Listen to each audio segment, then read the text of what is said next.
Pinag-aaralan niya, hindi basta pak, putok na, no. Kasi baka mamaya yung artista tamaan sa mata. Kasi malapit sa mata yan.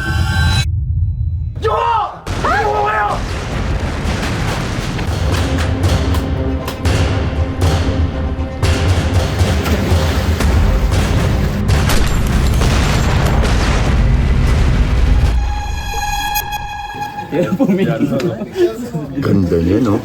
Salamin ko! Katapakan!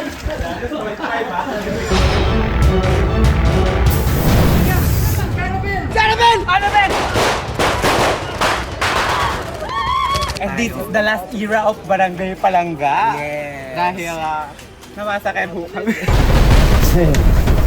Sa lungga mo! Elias Guerrero! Turog ka ngayon. Pagkatapos ang sinisisi, kami ni Elias, kami rin naman, muntik nang mamatay, kumbaga, di ba? Kaya sobrang bigat. Feeling ko si Elias, mas lalalim talaga yung galit niya sa lahat ng bubo ng Golden Scorpion.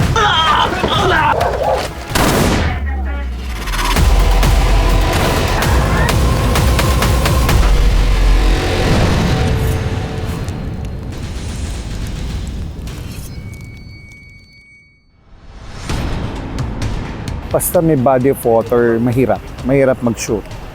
May mga ano yan, lalo na nandito kami sa Artex, iba yung galaw, iba yung kilos mo na nakakatakot kasi lahat ng bahay dito, pag sinampa mo, gumagalaw.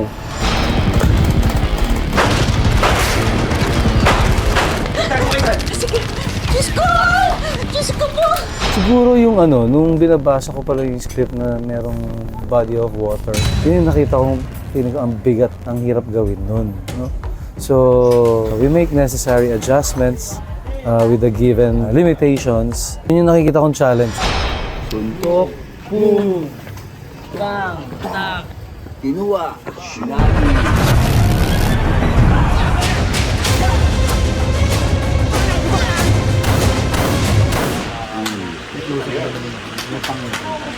Kasi kung titignan mo, parang noon ang sese ng Palangga, di ba? Parang walang problema.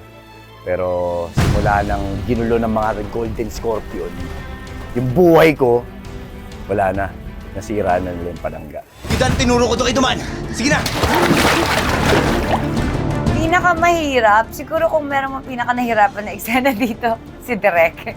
Tapos yung mga cameraman, kasi sobrang ang hirap ng mga ng mga eksena, at saka ang dami. Actually, 4 na araw kinunan yung Palangga Massacre.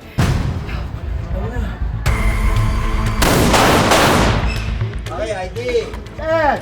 Action!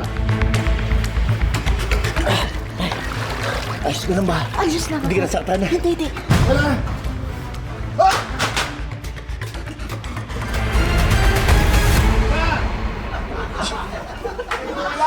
Umalik!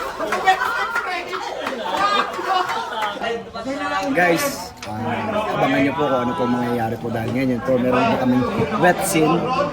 Wet po kami lahat eh, kaya wet scene.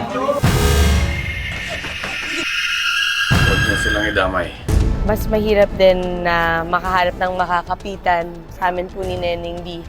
Kasi syempre, pamilya na lang po namin natitira. Atay Anan, tapos si Aling Alma, sila Elias, sila na po yung naging pamilya namin. Yung buong massacre, napaka-hirap niya gawin kasi ang daming mamamatay. And of course, yung mga stunts pa. Kaya nga, yun na nga.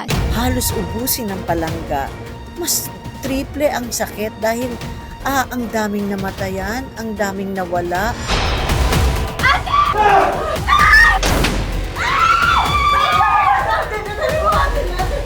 Alam mo hanggang ngayon, tapos na yung eksena, pero mahirap kasi talaga mamalang mga anak. Hindi ko pa siya nararamdaman, pero pag naiisip ko, Ang dami ng mga kaibigan namin.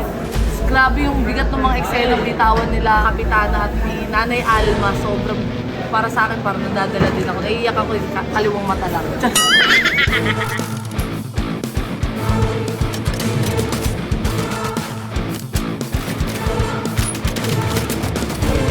Kasi teamwork kami. It's parang kailangan, lahat nagko-cooperate. Kaya ako, yung contribution ko, kailangan alam ko yung gagawin ko, alam ko yung dialogue ko, alam ko yung emosyon na kailangan dapat ibigay.